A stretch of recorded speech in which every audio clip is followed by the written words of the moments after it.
Some people think rich people are greedy. Some people think money is the root of all evil. Well, where did those ideas come from? Did Jesus teach about money? Well, he had some things to say. In Luke, chapter 16, verses 10 through 13, he said, "The people who are trusted with very large sums are careful like administrators, honest and good. And those who are only trusted with small sums are honest in handling those too." So, you know, when you have been found trustworthy in handling worldly wealth, he will entrust you with real riches. And when you have been dishonest in handling worldly wealth, he will not entrust you with the true riches. And I tell you, don't gamble with worldly wealth in order to make it rich. For if you want to be rich, let your hope be in God rather than in the uncertainty of human endeavors. Our passage today says that when you're good with money, God will give you more money to manage. But if you're bad with money, God won't trust you with money. So, it seems like God thinks money is a big deal. And I don't think it's an overstatement to suggest that Christians are conflicted about money. Like many people are afraid to talk about money, so they leave their finances to chance, or worse, to the devil. But you don't have to feel that way. And once you see money for what it really is, you can make progress toward your financial goals without guilt or shame. Here are 5 things to know. No. 1.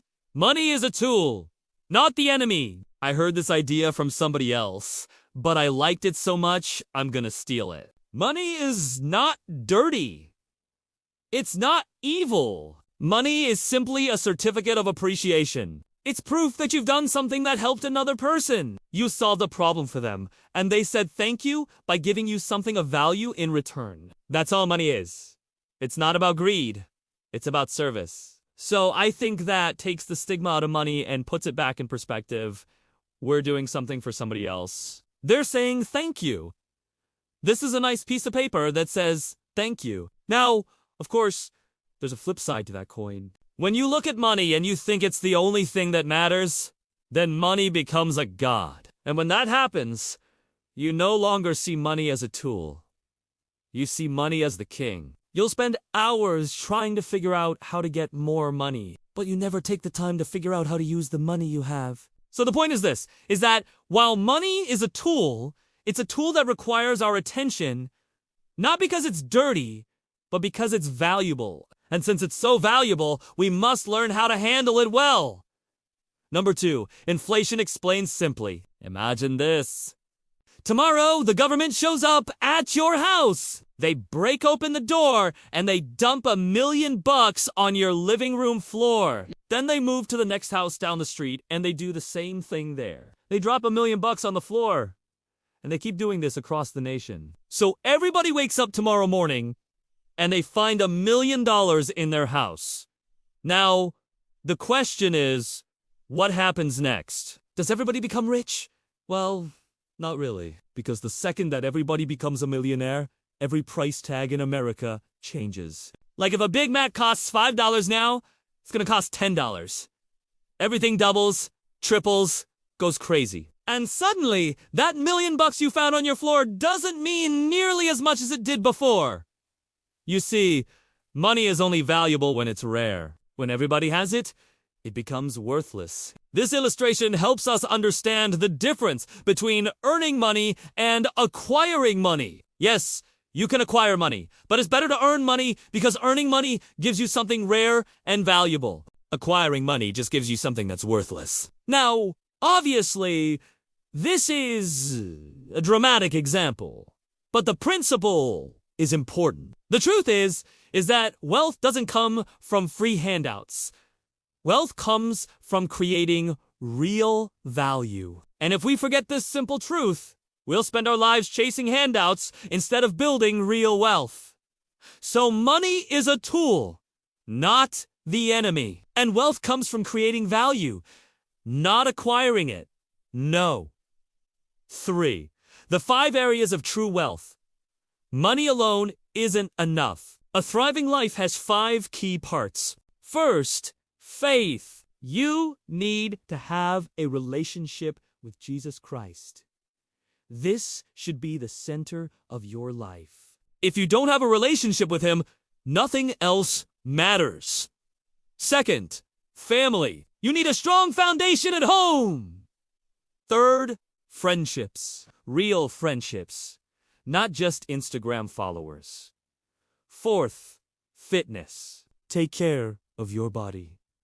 And fifth, finances. Be a good steward of what God has entrusted to you. Ignore one of these five and the whole picture suffers. A little money won't fix a broken marriage. It won't heal a sick body. It won't build genuine friendships. And so, while money is important, it's not the most important thing. It's just one part of a prosperous life. And true prosperity means growing in every one of these 5 areas. And I want you to notice that the Bible doesn't promise ease, comfort, luxury, or fame. It promises growth in these 5 key areas. And if you grow in these 5 key areas, everything else will fall into place. So if you want to experience true prosperity, pursue excellence in all 5 of these areas. Make them all priorities. And if you do, you'll have the kind of life that honors God and blesses others. No, for don't just do what you love. A lot of people say, follow your passion. Do what you love.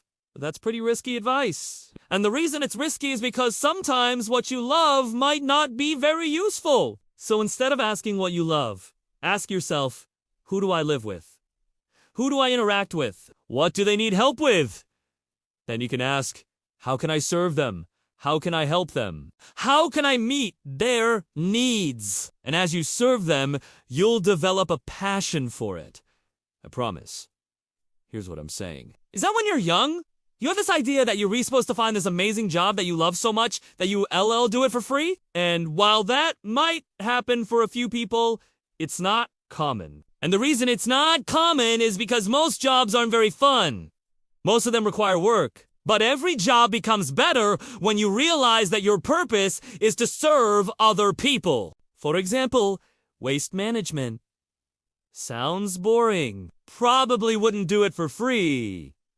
But you know what? Waste management is a multi-million-dollar business because somebody had the initiative to start it. Somebody had the guts to say, I'm gonna help people with their trash. I'm gonna take care of it for them. And so now, there's an entire industry dedicated to helping people with their garbage, and it's a multi-billion-dollar industry. Everybody wins! The people who pay for the service, they win because they don't have garbage anymore. The people who collect the garbage, they win because they have jobs and they get paid. So the truth is this, is that while we all want to do things we love, we can also love things we do. We can choose to love serving people. And if you pick a career that allows you to serve other people, you'll be able to do it for the rest of your life. No. 5. Serve others equals true prosperity. The bottom line is this, is that prosperity isn't about what you get. It's about what you do. It's not about your net worth. It's about your usefulness. And that brings us to the greatest commandment, which is summed up in this verse in Matthew chapter 22, verse 39. Love your neighbor as yourself. This is the second most important commandment. So if you want to be prosperous, focus less on yourself and more on other people. Ask yourself, how can I be useful? How can I be helpful? How can I love my neighbor the way Jesus loves me? And if you ask that question, God will give you the money you need to do what he calls you to do. So prosperity isn't selfish, it's selfless. And when you begin to understand that, money becomes less of a burden and more of a blessing. You see, we tend to think of money as something that causes problems. But money is just a tool that can be used to solve problems. So the next time you look at your bank account, don't feel guilty. Don't run from it. Don't try to ignore it. Instead, ask God to show you how to use it wisely and well. Because when you put God in control of your money and you live a life focused on serving others, that's the recipe for prosperity. If you enjoyed this message, give us a thumbs up and subscribe to see more messages just like this one. Also, be sure to follow us on social media for daily encouragement. And now, over to the blog post for further study and discussion questions.